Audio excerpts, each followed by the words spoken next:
Sud Radio, l'invité politique, Maxime Liédot. Il est 8h18 sur Sud Radio et mon invité politique ce matin est ministre délégué chargé du commerce extérieur et de l'attractivité. Bonjour Nicolas Forissier. Bonjour. Merci beaucoup d'être avec nous ce matin. Journée où on a forcément besoin de vous entendre au vu de la situation européenne, nationale et internationale. L'actualité est forcément marquée par le président de la République qui, hier, en fin de journée, a annoncé que la France votera non au traité du Mercosur. Qu'est-ce que ça change ? Je pense que ça change beaucoup parce que contrairement à ce que j'entends, c'est une position extrêmement forte. On dit la France est affaiblie, etc. C'est l'inverse. La vérité, c'est que le président de la République tire la conséquence de deux choses qui me paraissent essentielles.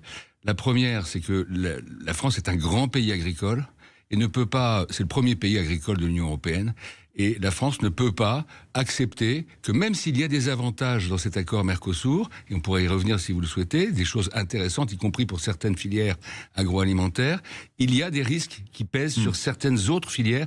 Je pense notamment à la filière bovine, à la volaille, au sucre, notamment, et je pourrais en citer une ou deux autres, le miel par exemple. Et donc ça, on peut pas l'accepter. On a fait un bras de fer, on a exigé un certain nombre de choses, on a obtenu pas mal de choses, je peux vous le dire, mais c'est pas suffisant, on n'est pas au bout du chemin. On considère que... On y reviendra, mais Nicolas Forissier, une question quand même, quand vous évoquiez tout ce que vous êtes en train de dire, qu'est-ce que ça va changer concrètement ? Parce que oui, c'est une position forte. J'entendais la ministre de l'Agriculture dire c'est un acte symbolique, mais qu'est-ce qu'on a ? Non, c'est pas un acte symbolique, c'est ce que je suis en train de vous dire. On a une position qui est très forte, et donc premier point, le président de la République tire les conséquences du moment où nous sommes, c'est-à-dire un bras de fer qui nous a permis d'obtenir beaucoup de garanties, y compris l'augmentation du budget de la PAC, y compris la suppression des surcoûts sur les engrais pour les agriculteurs qui étaient prévus. Ça, ce sont des résultats, mais on n'a pas assez, on est loin du compte, et donc on dit non. Et ça veut dire quoi ? Ça veut dire que la France affirme sa position de grand pays agricole, dit non. Il y a eu d'autres époques, je vous rappelle, y compris si on se rappelle de Jacques Chirac qui claque la porte. Nous le rappelait il y a quelques minutes. C'est un peu la même chose. Et moi, je suis très frappé de voir qu'il y a inévitablement un certain nombre de commentateurs un peu démagos, disons les choses, un peu populistes, excusez-moi, mais qui disent ah oui, c'est de la faiblesse. Non, la France est forte en affirmant ce qu'elle est, son identité. Et la deuxième chose, c'est que on tire aussi les conséquences de ce que nous demandent nos parlementaires, qui sont unanimes à être sur cette position de refus en l'état de l'accord Mercosur, de ce que nous demandent nos agriculteurs. Et là, moi j'ai participé à toutes les réunions avec le Premier ministre et Annie Genevard pour recevoir les organisations professionnelles agricoles. Je suis moi-même, à titre personnel, un élu le fils d'éleveur, ancien ministre de l'Agriculture, élu d'une région d'élevage. Donc pour moi c'est extrêmement important, y compris en termes de conviction personnelle. Mais on se bat pour les agriculteurs. Et moi je veux le dire avec force, on fait tout ce qu'on peut, on a obtenu beaucoup de choses, et là on dit non, la France est un grand pays agricole, et nous ne nous sacrifierons pas. Et donc je réponds maintenant à votre question très concrète, comment ça va se passer dans les jours qui viennent ? Eh bien, la réalité, c'est qu'on va avoir un vote vraisemblablement aujourd'hui qui va autoriser la prise de décision. Ça ne veut pas dire que l'accord Mercosur est applicable demain. C'est pas ça. C'est simplement un processus qui va nous conduire à une deuxième étape qui sera celle du Parlement européen. Alors justement, on va y venir, le Parlement européen, avec notamment ce mécanisme pour que ce traité puisse ne pas aboutir comme c'est prévu pour l'instant qu'il aboutisse. Est-ce que la France doit se positionner officiellement pour demander à ce que la Cour de justice de l'Union européenne se prononce contre le Mercosur, en tout cas qu'elle soit saisie, cette Cour ? Beaucoup d'élus vous le demandent, que ce soit des députés, que ce soit des représentants politiques. Vous, en tant que ministre du Commerce extérieur, est-ce que vous encouragez à ce que la Cour se saisisse de ce dossier ? Moi, je n'ai pas, en tant que ministre et par définition en tant que représentant de l'exécutif, à intervenir dans le législatif. Il y a une séparation des pouvoirs et c'est très bien comme ça. Mais moi, j'ai compris aussi, et j'observe, et c'est maintenant dans les mains des parlementaires européens et donc des forces politiques, y compris nationales, qui doivent aller actionner, si je puis dire, ou discuter avec leurs représentants au Parlement européen. Le Parlement européen a la possibilité de demander la saisine de la Cour de justice européenne. Est-ce que vous encouragez les députés de votre camp à dire c'est important que la Cour s'en saisisse ? Pour vérifier si effectivement la façon dont la procédure a été conduite est correcte, si ce traité a le droit, entre guillemets, au sens juridique du terme, d'être mis en œuvre. Et ça veut dire quoi ? Ça veut dire que si la Cour de justice est saisie par le Parlement européen, il y a suspension. En général, la Cour de justice européenne, elle rend ensuite ses décisions dans un délai d'1 an et demi, un peu plus. Donc ça veut dire qu'il y a suspension et que, en l'état, l'accord Mercosur ne s'applique pas. Si la France, en tant qu'État, avait demandé la saisine, contrairement à ce que j'ai Est-ce que entendu, vous le ça n'aurait souhaiteriez jamais été suspensif, parce que dans notre cas, ça n'aurait pas été suspensif. Il n'y a que la demande du Parlement Bien européen sûr. qui le rend suspensif. Donc, on va voir si les Mais est-ce que ce parlementaires matin, européens... vous le souhaitez, vous le dites, vous êtes vous-même un Moi, agriculteur. je souhaite, je vais vous dire, que ce débat s'apaise. Et si ça peut permettre d'apaiser les choses, d'engranger, pour nous, Français, encore plus d'éléments auprès de la Commission européenne qui protègent et qui défendent notre agriculture, ce que nous avons déjà largement fait, mais il y a encore des choses à obtenir. Si ça nous donne du temps pour le négocier, moi j'y suis évidemment sensible. J'aimerais bien avoir du temps et je pense que le gouvernement tout entier souhaite pouvoir continuer à obtenir, à engranger, à empocher un certain nombre de choses. Favorable plutôt que sensible. Je ne peux pas le dire, parce que moi je suis représentant du gouvernement. Autre sujet, puisqu'on a parlé aussi du Parlement européen, vous avez vu aussi la petite musique qui monte sur le Parlement national avec ce risque de censure. Jordan Bardella a assuré que sur ce sujet précisément du Mercosur, il déposerait une motion de censure. Est-ce que vous ne craignez pas que le gouvernement tombe sur cet accord de traité de libre-échange? Mais l'accord de libre-échange, il est négocié par l'Union européenne. Le gouvernement, dans cette affaire, est en défense, fait tout ce qu'il peut pour défendre, comment dire, les agriculteurs français. Ce serait quand même un comble qu'on nous censure parce qu'on défend les agriculteurs français. Enfin, excusez-moi de le dire aussi clairement, mais la logique, c'est ça en fait. Monsieur Bardella, le RN, comme d'autres, il fait du populisme, il fait de la récupération.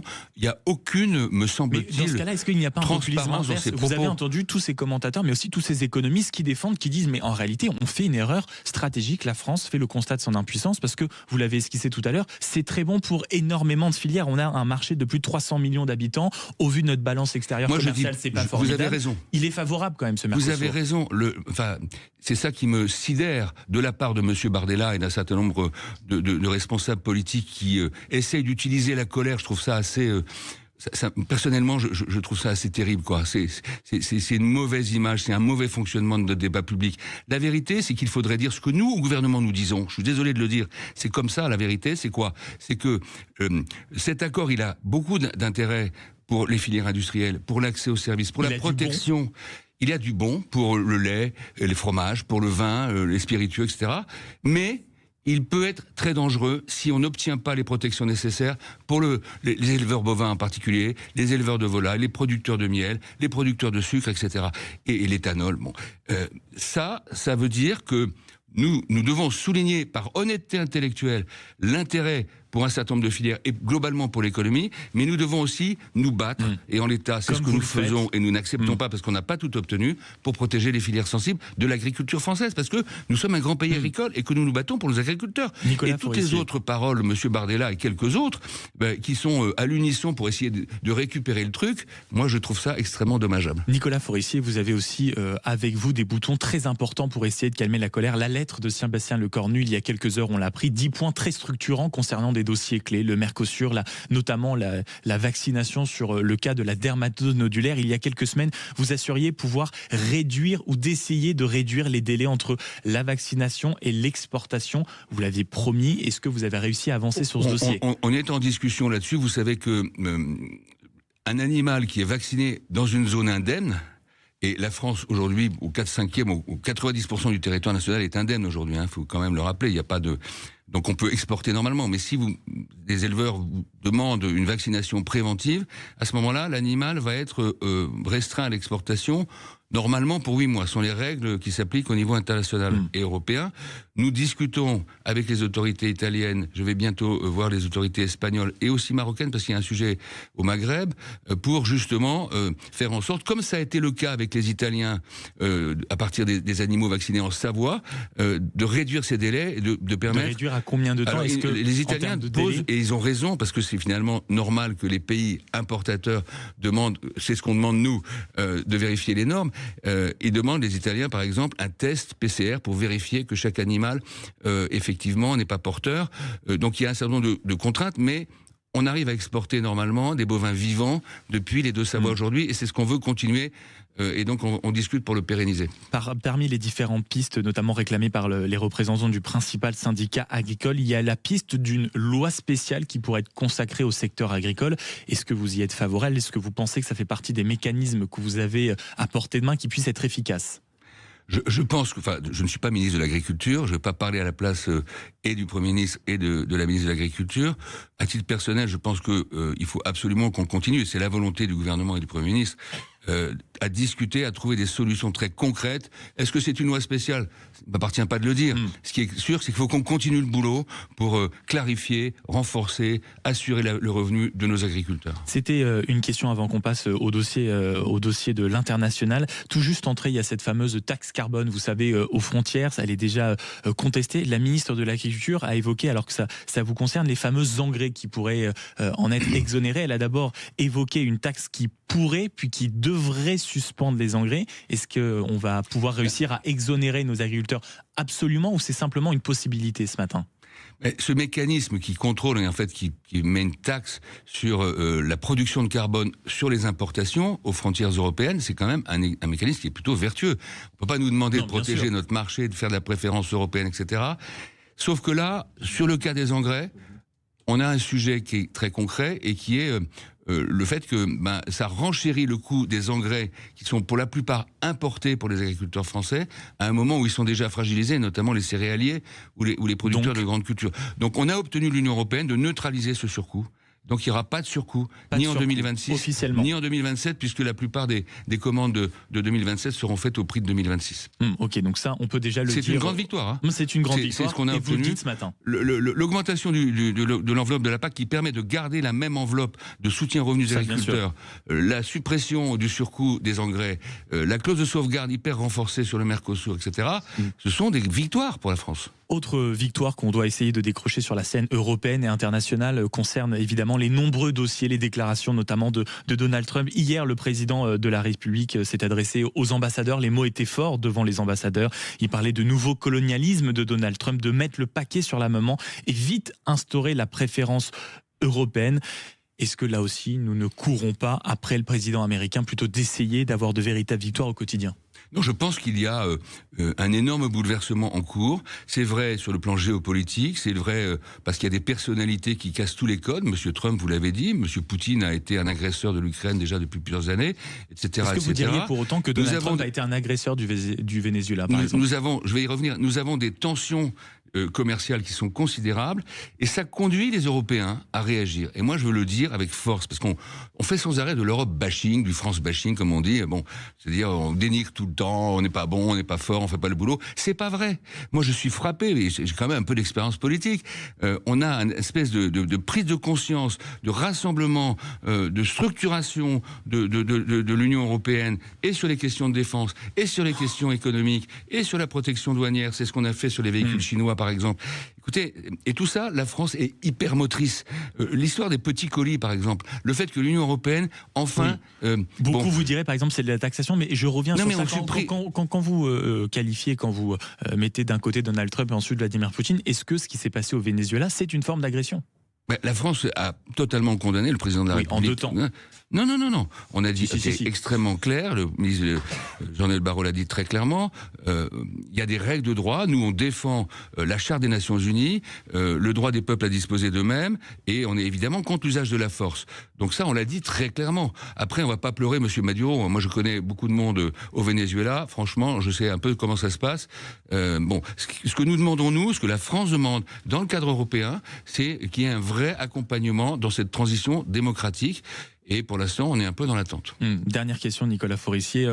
Lors de son retour du voyage en Chine, Emmanuel Macron avait dit que si la Chine ne jouait pas le jeu avec certains pays européens, il y allait avoir des taxes de douane sur les produits chinois. On est vraiment prêt à batailler avec la Chine ? Je pense qu'il faut à la fois conserver cette relation particulière qui existe entre la France et la Chine. Je ne vais pas vous refaire l'histoire, on pourrait y faire une émission. Mais par contre, il faut aussi réaffirmer notre fermeté. Les Chinois doivent comprendre. Sur la table. On continuera. Écoutez, nous, on a des problèmes avec les Chinois. Je pense à la crème de lait, par exemple. On a un peu résolu le problème sur la viande de porc et les abats de porc. Et sur le vin spiritueux, on a un moyen terme qui ne nous satisfait pas. Donc nous, on continue, c'est mon boulot, les négociations commerciales avec les Chinois. Il faut le faire avec fermeté, avec transparence, et en expliquant à nos partenaires chinois que c'est leur intérêt, en fait, de venir produire en Europe. Donc la taxation est toujours sur la table. Mais c'est une arme qu'ils utilisent eux-mêmes. Oui, d'accord. Pourquoi est-ce qu'on l'utiliserait pas ? Le fait que la France et l'Europe ne soient plus naïves, y compris et peut-être en particulier sur le commerce, c'est une évolution majeure. C'est ce qu'a dit le président de la République hier. C'est ce que je porte dans ma mission. Et merci de l'avoir affirmé aussi franchement au micro de Sud Radio ce matin. Merci. Nicolas Forissier, ministre délégué chargé du commerce extérieur et de l'attractivité de cette conversation. On la débriefe naturellement avec Frédéric Dabi, Arlette Chabot et vous, naturellement auditeurs. Un numéro, vous en avez l'habitude, c'est le 0826 300 300. À tout de suite.